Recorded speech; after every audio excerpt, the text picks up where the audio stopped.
je sais, c'est un débat ridicule, la presse étrangère se paie allègrement notre fiole, nous passons pour des demeurés. Eh bien, je ne suis pas d'accord. À titre personnel, je trouve le débat sur le burkini absolument passionnant.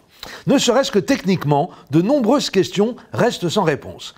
Par exemple, si une nageuse musulmane arrive par la mer vêtue d'une burqa avec un tuba, celui-ci étant donc le seul qui dépasse de l'eau, contrevient-elle aux valeurs de la République et de la laïcité? Et si la burqa en question est équipée de petits flotteurs dans ses ourlets, ne doit-elle pas être dès lors considérée comme un moyen de locomotion maritime et non plus comme un signe ostensible et provocateur d'appartenance à une religion de psychopathes phallocrates et moyenâgeux? Autre question technique. Supposons qu'une kayakiste adepte de l'islam accoste sur une plage en arborant sans la moindre pudeur un haut de burkini particulièrement enveloppant et recouvrant. Les forces de l'ordre se précipitent alors dans sa direction pour lui infliger une amende salée, lui intiment l'ordre de sortir de son véhicule et là, il découvre déconfit que sous son haut de burkini, la traîtresse porte un bas de bikini particulièrement sexy qui a plus à voir avec la philatélie qu'avec le prêt-à-porter. Ils font quoi les policiers dans ce cas? Ils verbalisent la dame à partir du nombril? Prenons l'exemple de cette photo qui a fait le tour des réseaux sociaux et qui montre des policiers municipaux en train d'obliger une porteuse présumée de burkini à se déshabiller sur la plage de Nice. On peut raisonnablement supposer qu'elle ne portait rien en dessous. Quand elle s'est retrouvée en tenue d'Ève, est-ce que les flics l'ont verbalisée pour attentat à la pudeur? Et ce n'est pas terminé. Pierre Jox, ancien ministre de l'Intérieur de François Mitterrand et membre honoraire du Conseil constitutionnel, a raconté sur son blog de Mediapart qu'il avait failli aller se baigner en pyjama et que seul l'avis du Conseil d'État l'en avait dissuadé. Aurait-il mérité d'être sanctionné sous prétexte que lui aussi a sa part de féminité, même si ça saute pas aux yeux? C'est passionnant, je vous l'avais dit. Quel est le statut? D'autres questions surgissent. Quel est le statut du bonnet de main? Peut-il être considéré comme une provocation salafiste? Une femme musulmane exerçant la profession d'homme grenouille doit-elle bénéficier d'une dérogation l'autorisant à porter un burkini sous sa combinaison de plongée réglementaire?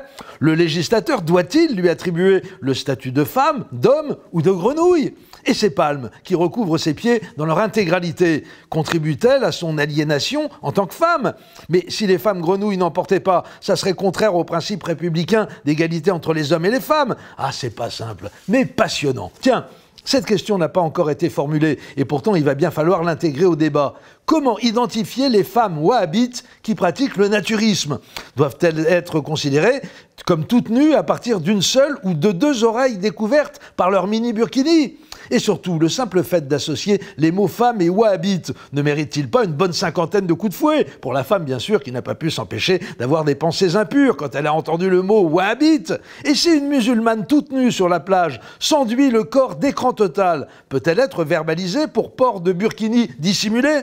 Et quand M. Estrosi se fait photographier en train de prendre des bains de mer avec ses administrés en slip de bain et en rentrant le ventre très fort, ce qui excite énormément les salafistes gays, ne tombe-t-il pas sous le coup de la loi qui réprime le racolage sur la voie publique? Oui, je sais, je m'écarte un peu du sujet, mais j'y reviens. Et quand M. Sarkozy, qui veut légiférer pour interdire le burkini, se rend chez ses amis saoudiens pour collecter des fonds pour sa campagne électorale et qu'il oblige Carlita à dissimuler sous un foulard, de chez Dior certes, mais un foulard quand même, sa chevelure démoniaque de chienne du brick d'infidèle, contribue-t-il à la promotion de la laïcité et de l'égalité homme-femme?